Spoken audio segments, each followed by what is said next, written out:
नमस्कार दोस्तों, welcome to geopolitics IQ। Recently Taiwan ने ये कहा है कि अफ़गानिस्तान में हिंदू सिख अब महफूज है और जो भी हिंदू और सिख भाई देश छोड़कर चले गए हैं वो फिर से वापस आ जाए।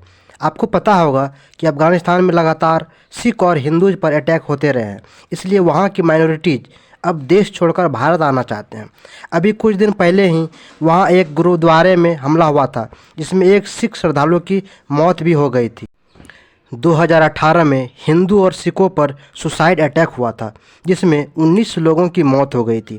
फिर 2020 में गुरुद्वारे में IS का हमला हुआ था जिसमें 27 सिखों की मौत हुई थी।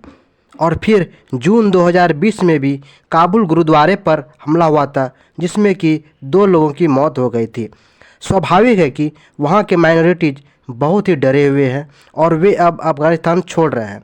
अब हाल ही में अफ़गानिस्तान की तालिबान हुकूमत ने देश छोड़ने वाले हिंदू और सिख समुदाय को पूरी सुरक्षा मुहैया कराने का भरोसा दिलाया है। इनफैक्ट खबर ये भी है कि तालिबान नेताओं ने काबुल में मौजूद सिख समुदाय के कुछ लोगों से मुलाकात भी की है।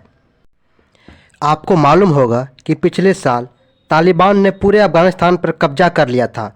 इसके बाद से ही हिंदू और सिख पर कई हमले हुए हैं। अभी कल ही अफ़गानिस्तान में फिर एक गुरुद्वारे पर हमला हुआ है। इस पूरी इंसिडेंट से पूरे विश्व में तालिबान का एक निगेटिव इमेज बन गया है। लोग अब यह सवाल उठाने लगे हैं, क्या तालिबान देश चलाने के लायक भी है?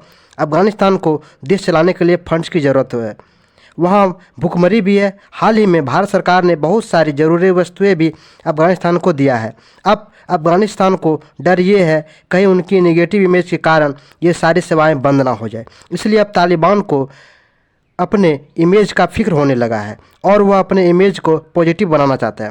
अफ़गानिस्तान अब यह भी कह रहा है कि हम यहाँ की माइनॉरिटीज़ को पूरी सुरक्षा मुहैया कराएंगे और हम यह भी चाहते हैं कि जो हिंदू और सिख देश छोड़कर गए हैं वो वापस भी आ जाए।